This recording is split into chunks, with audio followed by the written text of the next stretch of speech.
Welcome to the Viking Age podcast, the official podcast of the VikingAge.com.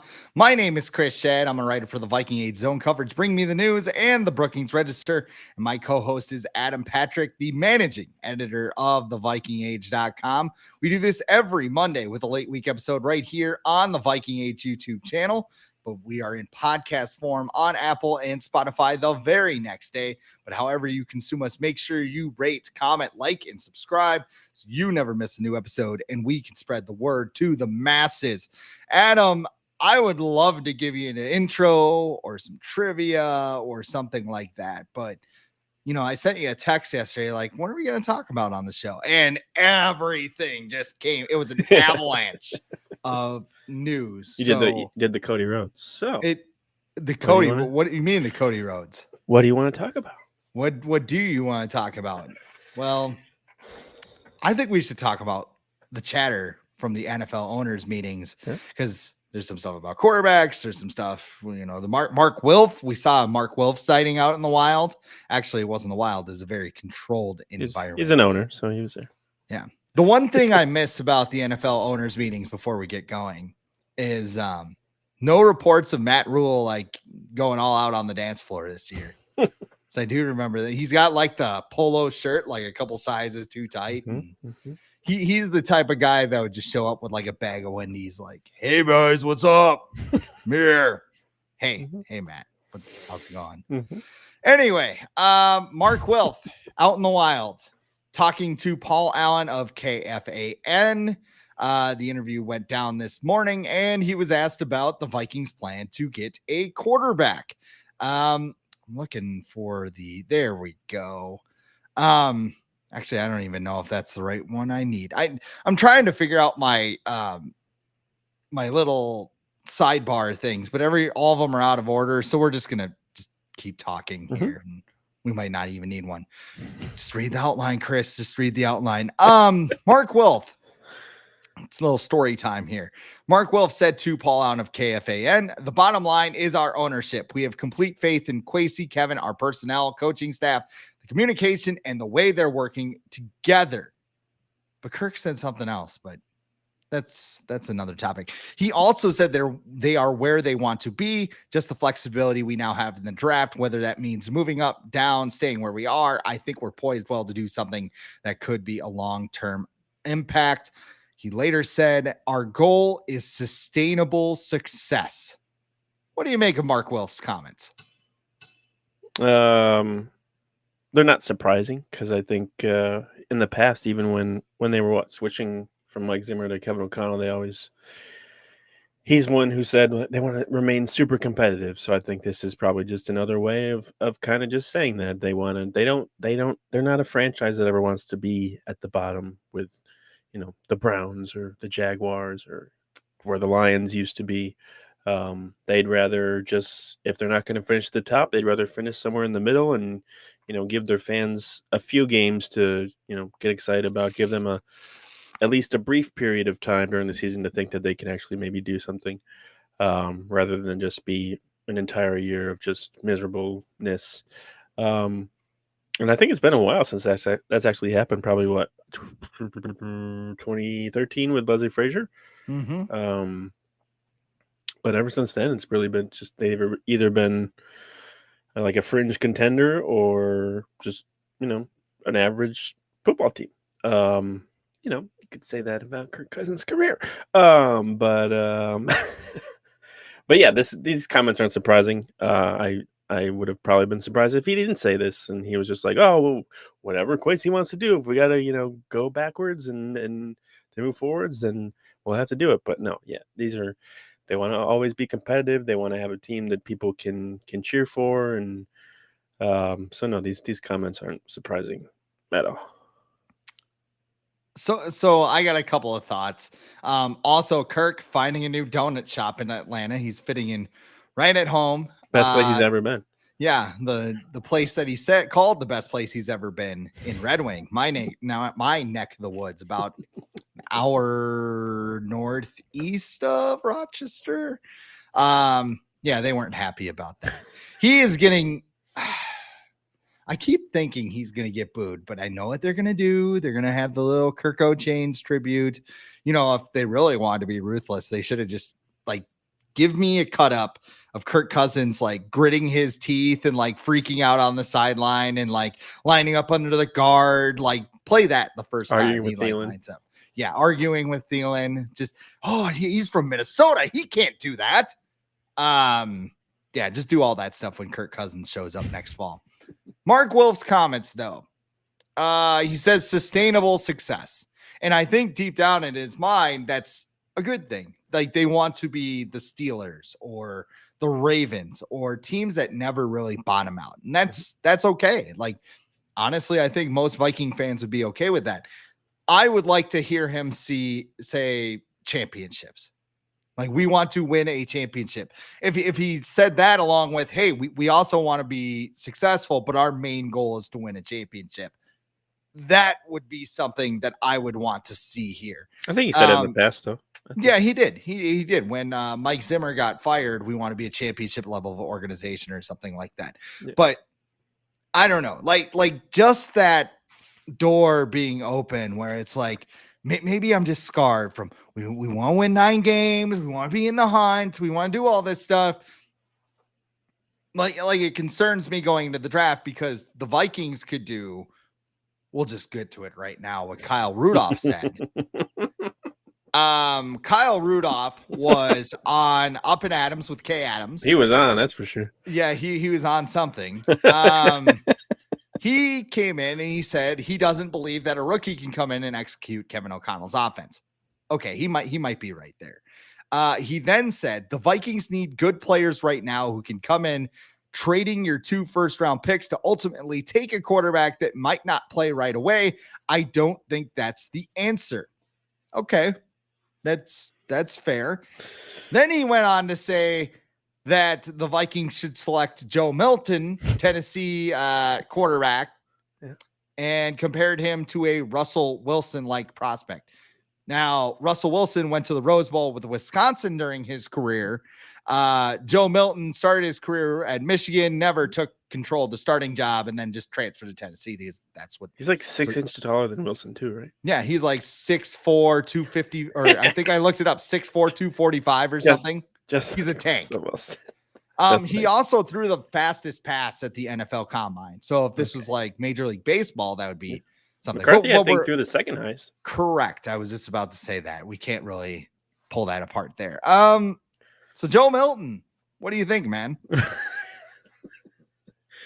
I texted you a bunch after I found this clip because I just couldn't stop watching it and just like finding new things that were just insane coming out of Kyle Rudolph's mouth. I don't, and then I got an email too from like the Up and Adams people that was about something he said about Daniel Jones, how the Giants don't need to draft a quarterback either, and he just needs a number 1 receiver. And I'm just like, what is he doing today? What's going on? No, like everything he said, no, because he doesn't want the Vikings to draft a quarterback because they might have to wait a year to, get the most out of them. I'm sorry, Patrick Mahomes, Aaron Rodgers, Lamar Jackson, Josh Allen, all of those guys sat for at least part of their rookie season, if not all, and then they turned out to be pretty good. And a lot of these quarterbacks that kind of fizzle out are the ones that come in and play immediately and don't have time to adjust to the speed and the complexity of the NFL. Those are the guys that we've seen kind of fizzle out with, Kenny Pickett, Zach Wilson, Sam Darnold. So his whole hey, take it easy on Sam Darnold now, okay? He's one of us now. Yeah, I think he had something to say. I think Kyle Rudolph actually said that, Darnold is capable of handling O'Connell's offense. Because he's, I don't know why he said that because he hasn't shown any ability to do that in the past, but whatever. Yeah, and then he's like, well, you could use your first 2 first-round picks and get guys who can play now. I'm sorry. The Vikings had 2 first-round picks in 2005 after they traded Randy Moss. How did that turn out? They got Troy Williamson and Erasmus James, 2 of the worst picks in franchise history. So, yeah, it doesn't really work out that way. It's not just a given. Like, oh, we have 2 first-round picks. I'm sorry, Lewis Cine, Mike Hughes, Laquan Treadwell. It doesn't matter. Your best bet is to get into the top 5 and get one of the people that are, regarded by almost every team as a top 5 player. So yeah, and just Joe Milton, who's many people he might be undrafted. Like, that's the guy. You could have Yeah. said like Spencer Rattler or something. Joe Milton, like Before, there's just before a lot of holes can be poked into what Kyle Rudolph said, and I just don't understand his approach. Like, he thinks the Vikings got 2 first-round picks to use them, not like even he was talking to Kay Adams, and she was like, they definitely got 2 first-round picks to trade up, and he's like, yeah, or to get 2 new players, and she's like, no. So, it's a fun clip. Just go watch it, find it yourself. Yeah. Kay's expressions too, as Kyle Rudolph is explaining all of this, is pretty funny as well, because he's like, why do we have this guy on? Why Yeah. this so before I get into Joe Milton, let me tell you a story, because you brought up Erasmus James. I have a good one. A friend of mine back in college, I don't talk to this, and I have no idea if it's true. I'm just gonna say it anyway because it's hilarious. Podcast. Erasmus James, obviously draft bust with the Minnesota Vikings, drafted in the first round of the 2005 draft, ahead of Aaron Rodgers. People like to mention that. Yep. But towards the end of his career, when it was obvious he was going to get cut, he got cut and did what most of us would do when we got fired. He went out to the bar and got hammered. So my buddy was at this bar, and he was just having some beers, having a good time. And all of a sudden, like, the beat changed or whatever at the bar. And like Erasmus James is like on this platform, like, the Cody coaster where like he comes up through the state. Like, it was thinking like Cody Rhodes coming up through the thing with, Kingdom blaring and the pyro and shit, but it's just Erasmus James hammered off his ass. And I guess the DJ was like, who want to go home with the Minnesota Viking? And he's like, ah! And the guy just got cut like a couple hours before. So there is that. There is that. Joe Milton also as well. This is his scouting report from Pro Football Focus. And I want to bring this up because Kevin O'Connell said during the combine he wants a quarterback that is accurate and can process information. PFF has on this one sentence, and Milton has NFL level tools, but he lacks the processing instincts and accuracy to be considered a potential starter in his current state. I can't talk. That doesn't seem to match. That doesn't seem to match. And the other thing is, this is the attitude that got the Vikings stuck in this 9 to 10 win threshold of hell we've been in since Kirk Cousins was in Minnesota. It's build the infrastructure, don't worry about the quarterback. We got to build around Kirky and everything will just be fine. Take us, like, I want them to take a swing. Like, even if they wind up with Michael Penix at 23, I'm going to be disappointed, because I want them to go after, I want them to identify a guy and not get a consolation prize. That's what, people talk about Christian Ponder and how, oh, well, if you draft another guy, you'll take Christian Ponder. If you sit back and let the draft come to you, you will get you'll get a consolation prize. I don't want a consolation prize at this point. I want to go all in. I want to make the best offer possible, and I want to get that quarterback of the future. Yeah. The Vikings have to do things differently because everything they've done in the past hasn't resulted in a championship. And the one thing they really haven't done is trade up in the first round to get the quarterback that they want. And this year, they've already loaded up on another first round pick, and everyone's pretty much assuming they're going to trade up. Like, from all the that's my another what Rudolph was saying was like so surprising. Like, have you, like, you're in the media now? Do you not read anything that's in the media? Like, the Vikings are trading up. Like, they just have to figure out pretty much who, or they either already have probably some trades in the works. They just have to figure out when they're going to happen. So yeah, they need to trade up and get the guy that they want, whether it's Drake May, JJ McCarthy. At this point, I think Caleb Williams is really the only guy that's off limits, because he's pretty much, the Bears traded Justin Fields. Caleb Williams is locked in for number one, unless they do something crazy and they're like, oh, we like Drake May, because I've heard some random stuff about that too, about how the Bears are totally locked in on Caleb Williams, which That would be a Okay. hilarious Bears move. Yeah, That's yeah, a yeah. horrible Yeah, wink. yeah. I can't That's wink. just like all the stuff we've been hearing about. Every team pretty much now is willing to trade out of the top 5, and every team's interested in JJ McCarthy. This is all just people just being like, yeah, see if who's got the biggest trade package, and we'll see if we want to agree to it. And That's mostly they're all it is at draft time. Who's got the biggest package? Let's see it. See your package, Quasey. Let's go. Yeah. Sorry, I had to go there. That was a good one. I applaud you for that. Yes. If Kirk Cousins had stayed too, I probably would be in Kyle Rudolph's corner. Like, okay, you signed him to a $45 million a year contract. Go build around him, right? But you don't have that quarterback right now. I know Kevin O'Connell is talking very highly about Sam Darnold right now, but he kind of has to. He can't really come out and be like, "Oh yeah, we're totally going to get somebody in the draft. And we're gonna have Sam Darnold sit behind him." Like that kind of just sabotages. And they also do. I feel like Rudolph is kind of approaching it like they need like so many pieces. They have a lot of pieces. Like they have Jefferson, they have Darisaw, they just added a bunch of guys to defense. They signed Aaron Jones. Like they have a bunch of pieces already. This isn't 2014 and Mike Zimmer's coming in and he's got to just, start from scratch pretty much and just rebuild everything.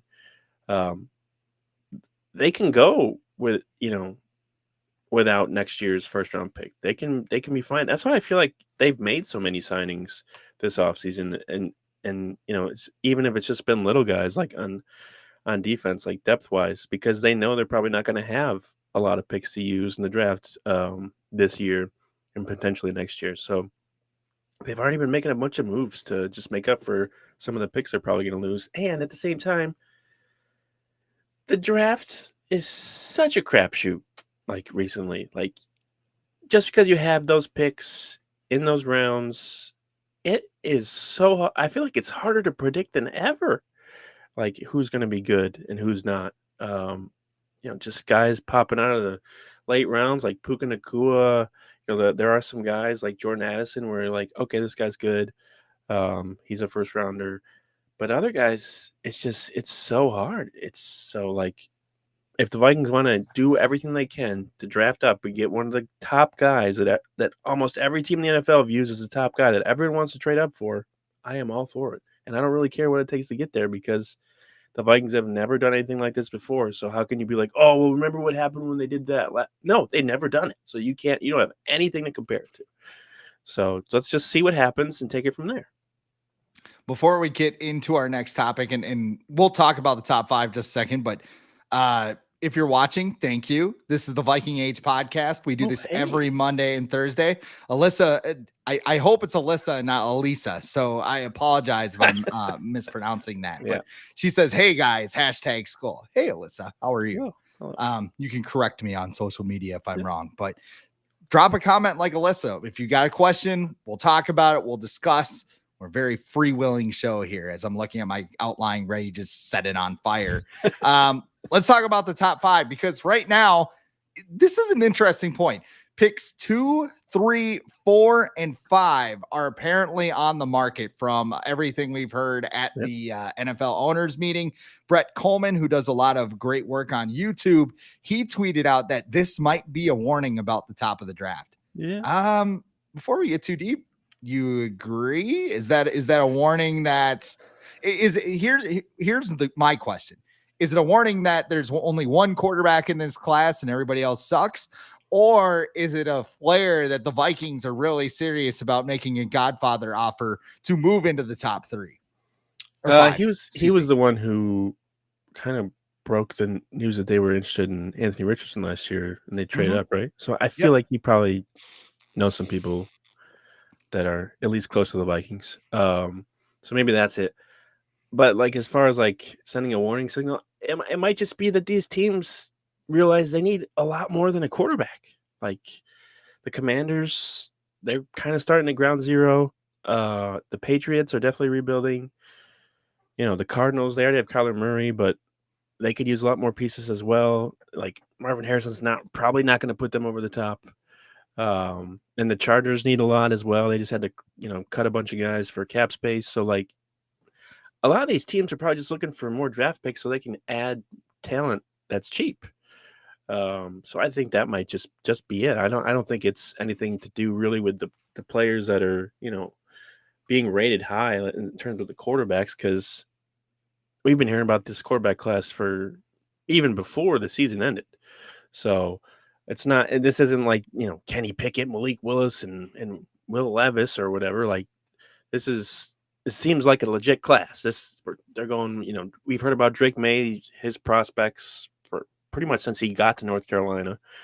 Caleb Williams, kind of same thing ever since he went to, even when he was at Oklahoma, people were raving about him. JJ McCarthy, he did really well and led Michigan to a championship. Jim Harbaugh obviously raves about him, as do a lot of other people apparently in the NFL. I don't know if you saw today, but like every coach is like, oh, he's a top 3 player. And then, Jaden Daniels obviously just exploded at LSU. He's the one that I have the most question marks about, because of he did really well for pretty much one season. Can he do it again, in the NFL? He's got a lot of talent. I'm not going to take that away from him, but like he's probably one that I have most question marks about. But no, I'm not concerned about like the talent level of the people that are the prospects that are ranked up near the top, because we've been hearing about these guys for a long time. Yeah, I mean, the Commanders kind of raised most of the eyebrows going into the weekend because Dan Quinn said they're fielding calls, but it would take a lot to move out of the number 2 pick. Tom Pelissero also dropped a bombshell this afternoon saying the Commanders might want JJ McCarthy with that pick. I don't know what the hell is going to happen, but if the Commanders take McCarthy with the 2nd overall pick, that is a massive win for the Vikings. And not because I don't want JJ McCarthy on the McCarthy for the most. I mean, just looking at the tools and the potential and everything else, I'm not going to be upset if the Vikings decide to take him. Now, there's going to be some people on the internet who have just decided that JJ McCarthy sucks because they ran the ball at Michigan because they had one of the best running offenses. Can't throw deep.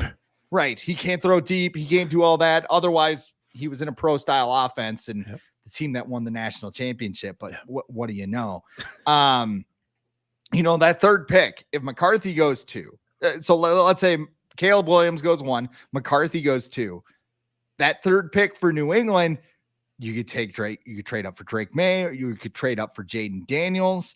You could hold on to your pick, trade back for Michael Penix. Like Penix, what do you think of Penix? Because I don't want anything to do with him.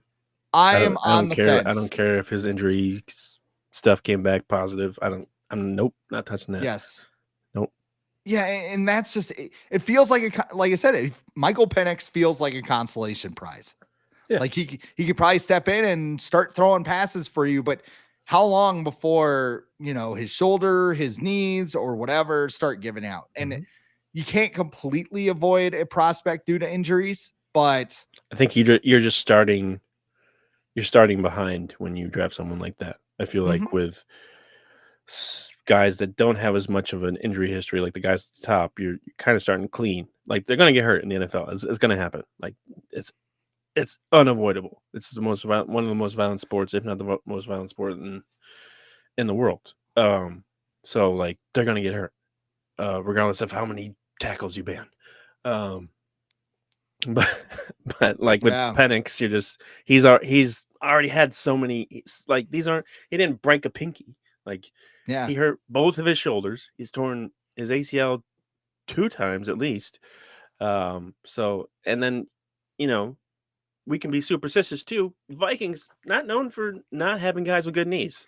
So let's just try and find one. Let's start off on a good foot and not draft someone. They had a player in Greg Childs who tore both of his ACLs at the same time. No, he blew both of his patellar tendons. Oh, okay, fine. Sorry. Yeah, he jumped up. He jumped up in a training camp practice and came down and blew both knees out. Okay, that's impressive, honestly. Not to troll him, but so like, just I don't know if the Vikings were practicing on like an Indian burial ground or whatever. But like just some bad juju around that whole team when it comes to knees. So just the guy, immediately when I heard that, and people were like, oh, he's fine. His health checks. No, I don't want anything to do with him. I don't care if he threw for 90 touchdowns last year. I don't want nothing to do with him.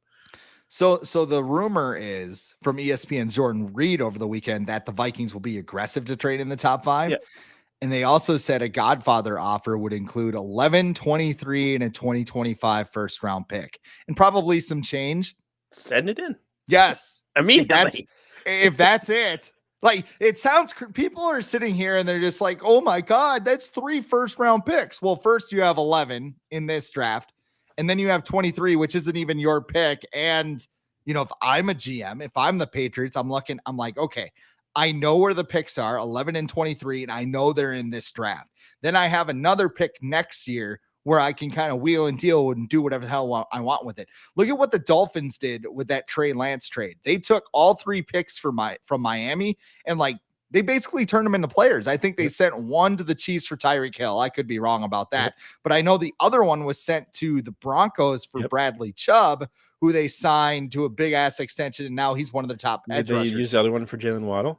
I think they might have. Yes, it wasn't Hill, it was Waddle. You're correct. Yep. I knew they used one on a receiver, but that can help you build an infrastructure when you're rebuilding. And I look at the Patriots and I go, okay, you have Jacoby Brissett. If push comes to shove, you can trot him out there. And I mean, if you take Drake May, what? KJ Osborne, rise up, I guess. Like, I don't know. Like, there's not a lot there. So I don't know. Like, if it's those 3 picks and you have to trade, maybe you have to give up that third, your third, because you're going to get 2/3 in the 2025 draft. Like, I'm all for it. Identify a guy, take a swing. Right. Like, as long as, if you give up 4 first round picks, okay, maybe we're getting a little ahead of ourselves here. But 3 first round picks and some change should be enough to get this done. And like I said, if you wind up, I know we have questions about Jaden Daniels, and I know that, at Arizona State, he played with a lot of NFL talent. I think, who's the Florida guy? Ricky Pearsall, is that his name? The receiver. And then you have Schad White, who's running back for the Tampa Bay Buccaneers right now. They might have even had more weapons, but the whole scheme around Herm Edwards was a complete dumpster fire in Arizona State. He goes to a functioning program at LSU, whatever you want to say about Brian Kelly, he knows how to coach football, and he looked like a top 3 quarterback. He looked like Lamar Jackson out there. So with a better arm. Yeah, with a better arm. Like, that's one of his things. He's a very accurate deep thrower. Like, Joe Milton can throw the ball a mile, but he has no fucking clue where it's going. So I don't know. I mean, that's just kind of it. Let me ask you this, because this we were talking about this weekend, and I've alluded to it a little bit. JJ McCarthy. Let's say number 2 is just smoke, right? Let's say McCarthy falls to the 5th pick, and Jim Harbaugh is on the clock. Yeah. Could Jim Harbaugh throw a wrench into this thing? Yeah, I'd like to say no, but I can't say no 100%, with 100% certainty. He's a weird dude.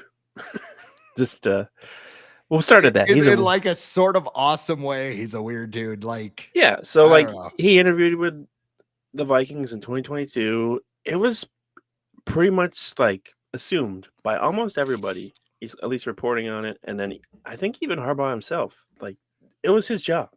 He just had to go to the interview to pretty much just smooth over some things or whatever, or go over some details, and then it was going to be his job. Then something happened that we still have no idea what happened, and he didn't get the job, and they hired Kevin O'Connell. Harbaugh seemed pretty disappointed after that, that he was like, oh, I just screwed Michigan, and now I have to go back. He did get a giant raise when he went back, but and then he won national championship. But yeah, I wouldn't.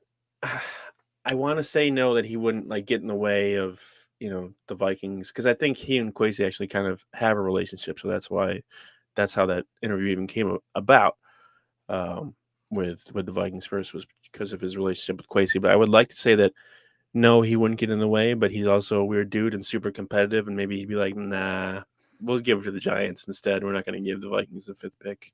Or at least he's like, oh, if you want to make a deal, you got to throw in like an extra first round pick to just like sweeten it. So I would like to say no, that he wouldn't get in the way, but I also, coaches are weird and they hold some like weird grudges all the time. So like I wouldn't put it past him. So I look at the totality of the moves the Chargers have made this offseason. They lose Mike Williams. They get rid of Keenan Allen. They restructured their edge rushers, Nick Bosa or Joey Bosa, excuse me, and Khalil Mack. But Eckler's gone too.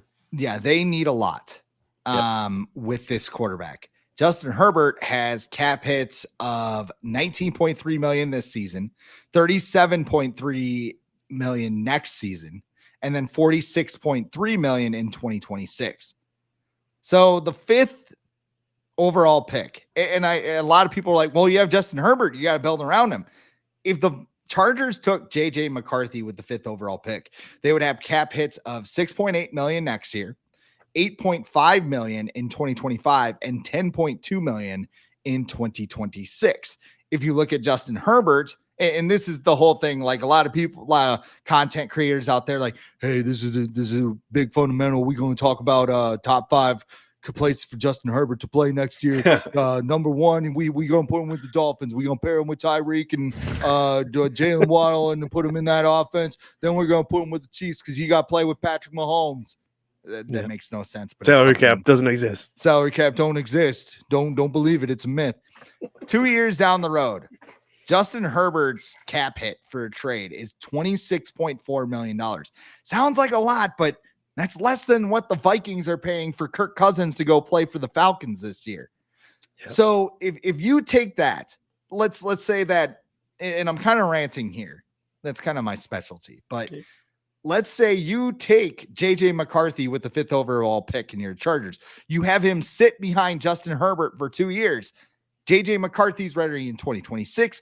You trade Justin Herbert as a 28-year-old franchise quarterback. At that point, you could get the Deshaun Watson trade that the Texans got from the Browns, which was 3 first-round picks and I believe a 3rd-round pick. And they went and they got Will Anderson with one of those picks. I think they still have. Yeah, they do have Cleveland's from this year because they traded it to the Vikings. So like, I don't know, man. I mean, I don't think it's far-fetched because you could have JJ McCarthy that rookie year window for 2 years and you have 2 premium picks to build around him. I think you got to trade up to 4 if JJ McCarthy's your guy.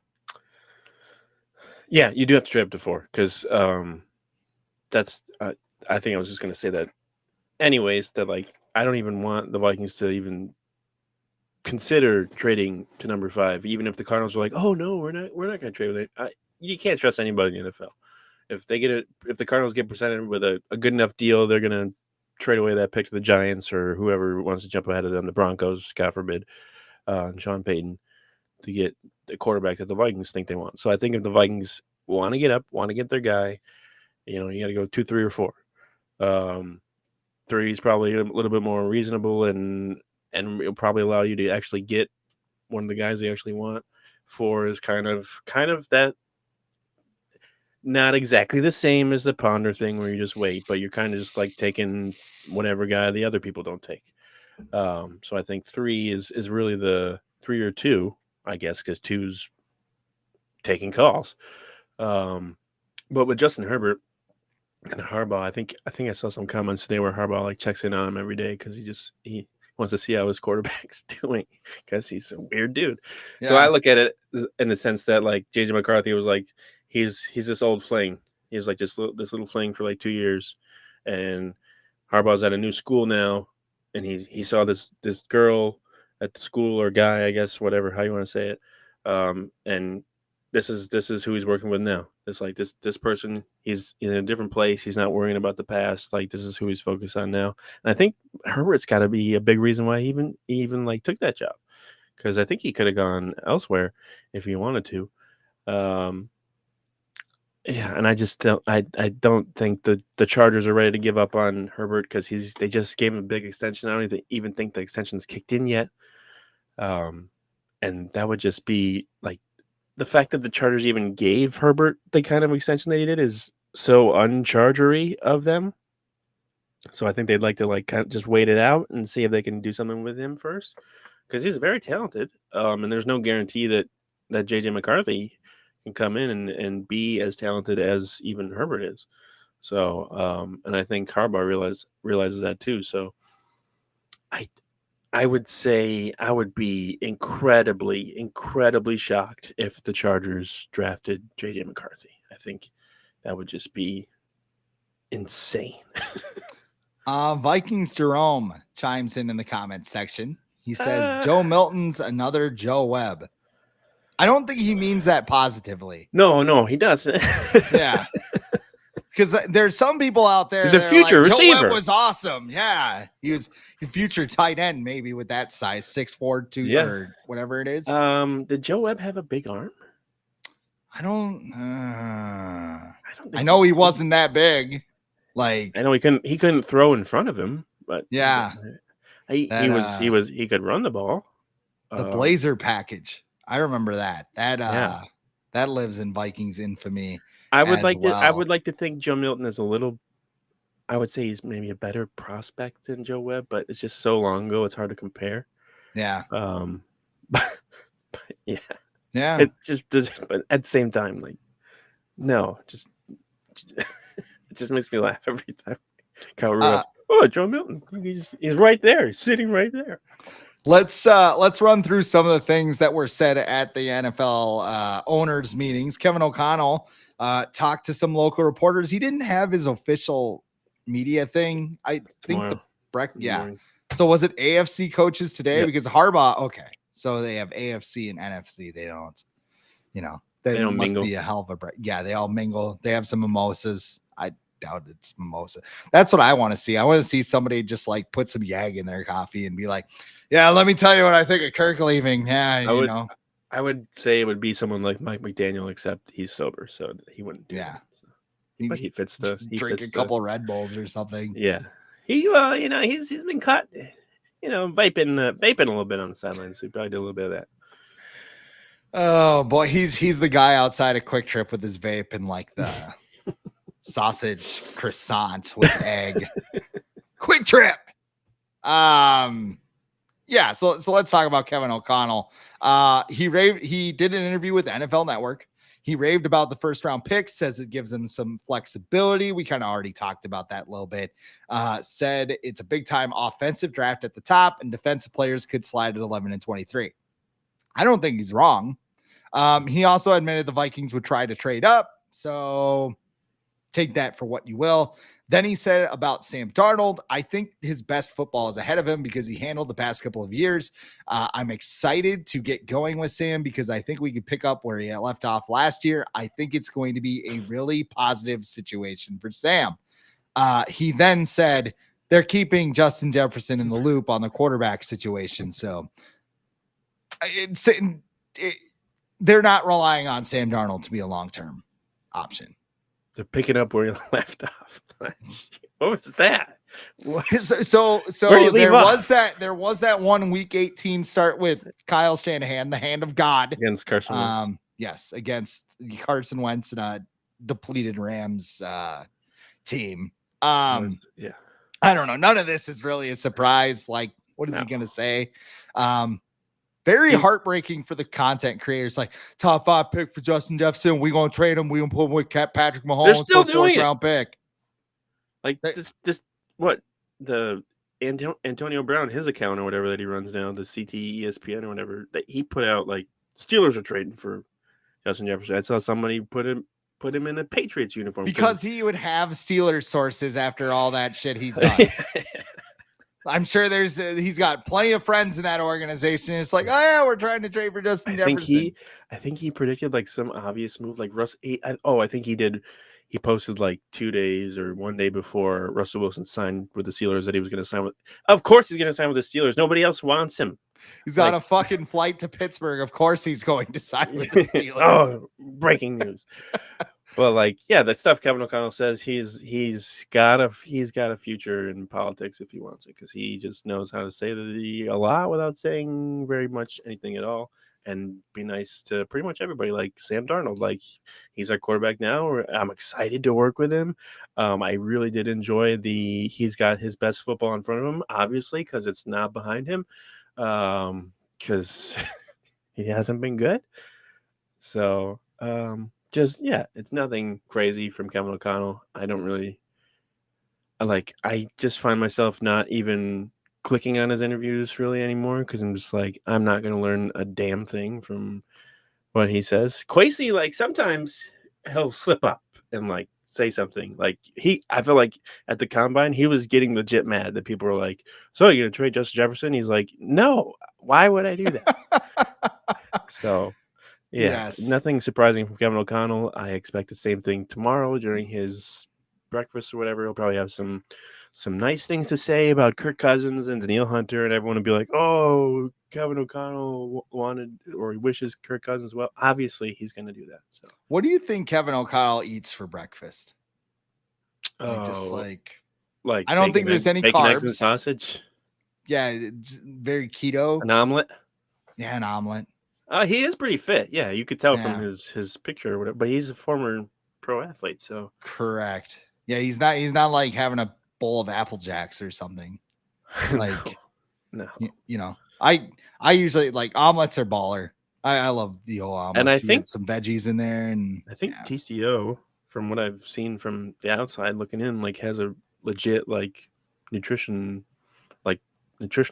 area or cafeteria or whatever. Like it's rated high by the players on the NFL PA survey, so they must be doing something right. They don't charge people for dinner, but they don't have a donut shop like the one in Atlanta.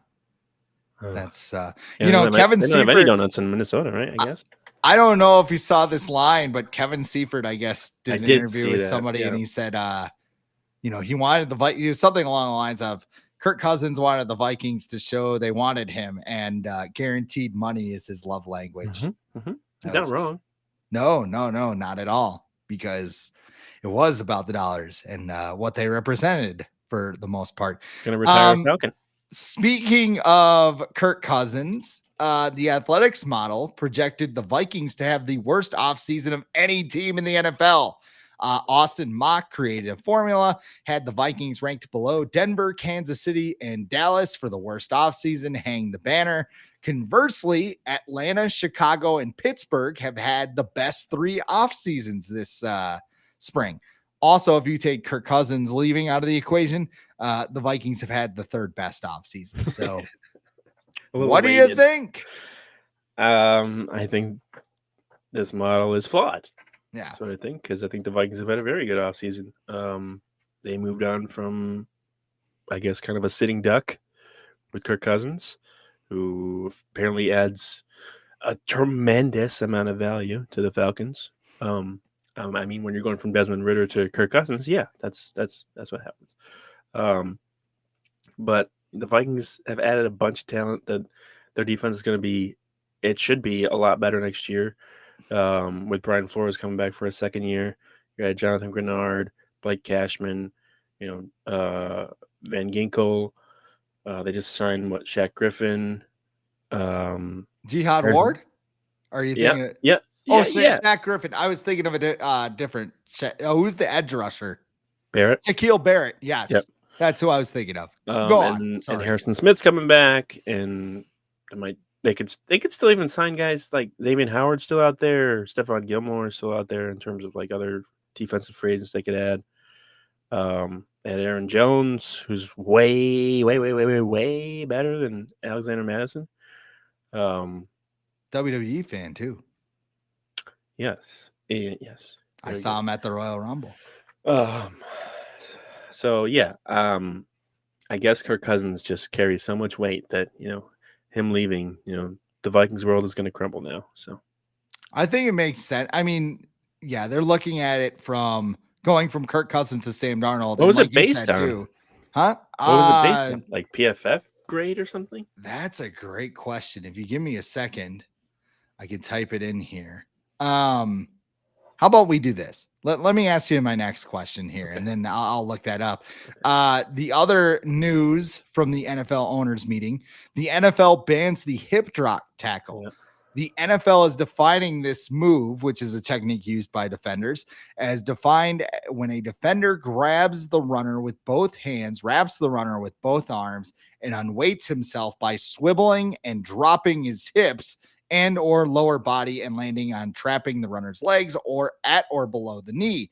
Buccaneers general manager Jason Licht said it does not eliminate the hip drop tackle, but only the swivel technique that doesn't get used very often, because I'm sure that will be very clear to determine at 1,000,000 miles an hour on an NFL field. But Shannon Sharp also said that an injury occurs on 1 in 4 hip drop tackles. So what do you think of this being banned?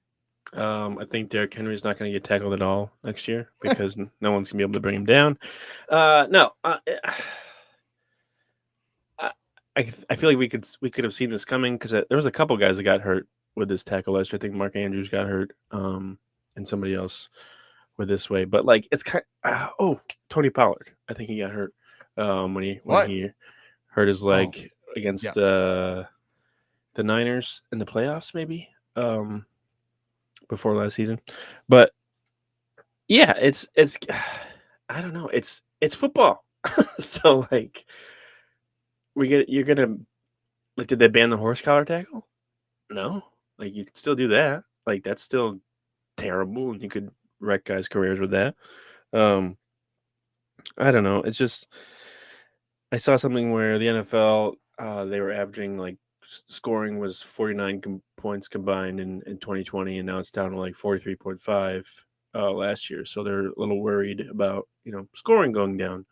Well, this is a way to maybe help that. And I enjoyed Harrison Smith's comments on Twitter when he was asked about the rule change. I've enjoyed like Harrison Smith on Twitter. He's a good follow because he's like he tells you stuff. And he was like, not a fan, but he understands the NFL. They got to. I think he used the phrase "protect the merchandise." So he's basically referring to like they want to make sure their star players stay on the field, especially on the offensive side of the ball. I think last year we saw like 60 some odd different quarterbacks play. I don't think the NFL ever wants to see that again. Like they don't want to see Jake Browning out there, replacing Joe Burrow. They don't want to see Thursday night football. Yeah. They don't want to see Jake Browning versus Nick Mullins in a big Week 16 game. They don't want that. They understand injuries happen, but like it seemed it was insane last year. Like the Browns used 5 quarterbacks. So yeah, it's just I don't know. I'm more interested in to see what they do with the kickoff rule, because I've heard there's a good chance of that happening. And I think that'd be better for a guy like, Kene Nwangwu, who right now has no use to the Vikings because can't return kicks, can't get on the field on offense. So that'll be interesting to see. But the hip drop tackle, I'm not surprised because they're just pretty much every year I feel like they implement a new rule to kind of help the offense out, and haven't really seen one for the defense in a very long time. Yeah. So like, look, you mentioned Harrison Smith's comments, and I agree. If I'm a Viking fan, I'm excited because I'm hoping Justin Jefferson gets the same treatment as Aaron Rodgers now, where you can't hit him hard when he catches a pass. You can't tackle him with a horse collar. You can't tackle him with a swivel technique or whatever it is. How do you bring them down? I think a lot of people are going to be starting to push guys to the sideline if they're around. And I mean, the middle routes, I think the middle of the field is going to be wide freaking open now, because there's no way to stop them. If you're on the sideline, you can get pushed out of bounds. If you're in the middle, what's a defender going to do? And the problem is, here's the answer. You go low like Kirby Joseph did on TJ Hawkinson. And then you have there's your player safety out the window. Do you eliminate that too? I mean, it is an evolution of the game. It is going to keep changing, and they do want the game to be safer. At the same time, they're putting plans into place for an 18th regular season game. The CFL, this is just an interesting note. The CFL has played 18 games since 1986, but they also have 3 bye weeks during the season. So, and they play on turf. Is there a second bye week installed? They do. I believe. Well, yeah, Montreal or no, not Montreal. Toronto plays on turf. The Argonauts do because they play at Sky Dome or Rogers Center or whatever It it's is called now. I not just Sky dated Dome. myself. That's okay. I watched WrestleMania Yeah, 6. it's been a long time. Hogan and Ultimate Warrior, and it was the Sky Dome. Also, Hogan and Rock. That's Yep. in my radar right now. I gotta watch that later. But I don't know, man. I mean, all this stuff. More points. I don't. I need to see it. I They guess. want more points. I think defensive. I think there was something about defenses pretty much just play too high safeties now just to prevent the deep ball. And that's probably has something to do with scoring going down as well. But yeah, I'm not surprised by a rule like this. And the weird thing is, I think I don't know who I saw it brought up, but like they never include the players in these decisions. Like they have an NFL PA. Don't even talk to them when they're doing these rules. Why would you talk to the people who actually play the game to implement these rules? DeMaurice Smith sucks. I don't think he's there anymore. I think it's somebody else. Is it somebody else? Like, yeah, because they got hosed in that CBA, and they basically rushed it through because COVID was hitting, and everybody's like, lock in now, because if we don't, we might not get paid. And yeah, now the owners basically have full control over everything. I assume the CBA expires in 2032 or something like that. Because that's going to get ugly. The lead guy is now Lloyd Howell Jr. Lloyd Howell. He's the front man, huh? I guess. But I thought JC Treader was like the player rep for the Players Association. I think it might have just switched to somebody else, but he was there for a while, so I remember him because I think he might have been the one that came up with like the survey, which has worked out pretty well. But yeah, it's just weird. Like they make all these rule changes, and they're like, "Here you go, guys." And the players are like, "Figure it out." What? Okay, let's figure this one out. Other rule changes, not as dramatic, but teams will receive a third challenge after one successful challenge. Teams used to have to win 2 challenges to get a third. Yeah. I like that rule. Yeah, I think that's good. If you that way you're not like, oh, do I use it? Or like if we get a bad officiating crew and it's just like, what are you hungover? Are you sick? We're playing the Chiefs. Hey, yeah, exactly. There's another rule. If a double foul during a down in which there is a change or changes of possession, the last team gaining possession will keep the ball after enforcement of the foul, provided it did not foul before last gaining possession. So basically, if Sam Darnold throws an interception, but the guy fumbles and there's 2 guys, throwing hands afterwards, and the Vikings recover the ball, the Vikings keep the ball. That's the way I understand it, right? So like Christian Darrisaw and Kenny Clark start throwing hands after that. I could be totally wrong, but why did that need to be a rule? Like that wasn't a rule already? I think in that situation it stayed with the team. Like they would just can't, like the penalties would offset and they'd replay the down. Okay. So, and maybe it might be during that's such a weird thing returns, to like holds and change. Stuff. Yeah, and it's kind of confusing. I don't know. It'll probably wind up showing up at the end of the Vikings game. It'll be like, why is that a thing? Well, it'll be like what was that, the Lions and Cowboys with the eligible thing? Just some random rule that just comes into play for no reason. Vikings gonna get screwed by a hip drop tackle. Oh, for sure. Like just like a normal hip drop, 15 yards. Ivan Pace, here we go. Okay. Yeah, Ivan Pace. I did find Austin Mock's explanation of that projection model to kind of close things out.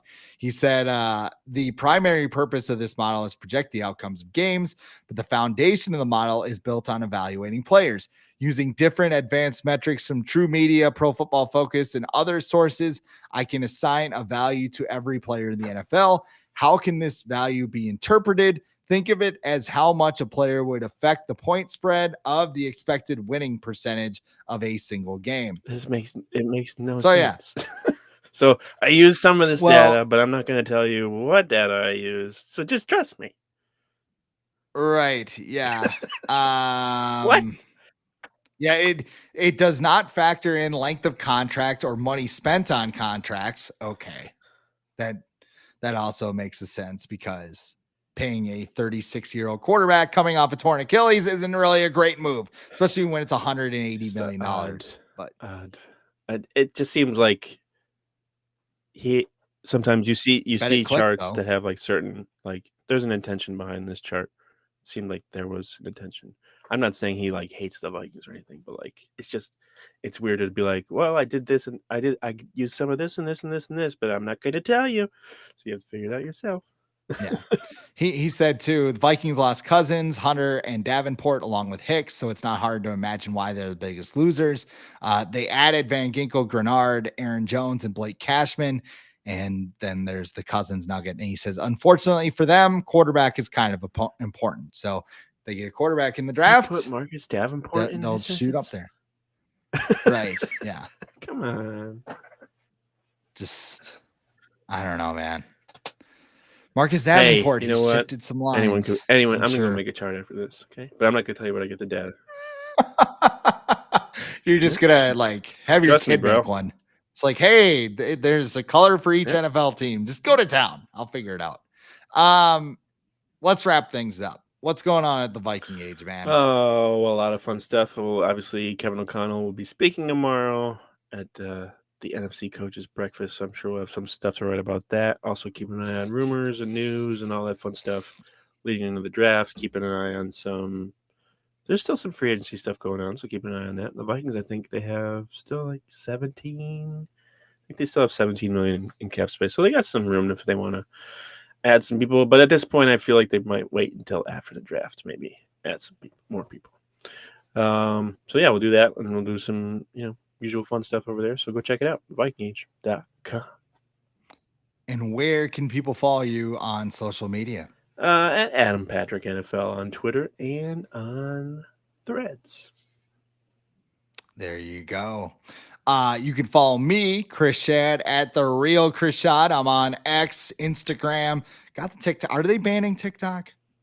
It's such an old person. I don't know. I don't have TikTok. Yeah. Oh, I don't know. I very rarely post on there, but you can see my stuff there if you want to. Now that SDSU basketball season is over, I'll probably get back to making some videos, and I might even dive into some other sports, like the Twins, who have everybody injured. By the way, did you know Nick Paparesta is a 2-time fast start trainer of the year? 2-time. You get a banner for that? I'm sure he has rings that he just walks around the clubhouse with. But wait, I asked why he's a trainer of the year and he's on this. He's on the same part of the same organization that Byron Buxton is. Yeah. Okay. Yeah. But don't talk bad about Nick Paparesta, though. They will come after you. I found that out yesterday. Some guy said to me, he's like, we found the guy who hasn't done anything athletic in his life. And I'm like, dude, I write about sports. I don't play them. Like, yeah, I'm a little thick. I know, I get it. Great comeback. It is what it is. Yeah. Anyway, on that note, that's all the time we got for the Viking Age podcast today. We do this every Monday with a late week episode right here on the Viking Age YouTube channel. We're in podcast form on Apple and Spotify the very next day as well. But however you consume us, make sure you rate, comment, like, and subscribe so you never miss a new episode and we can spread the word to the masses. For Adam Patrick, I am Chris Schad. This has been the Viking Age podcast.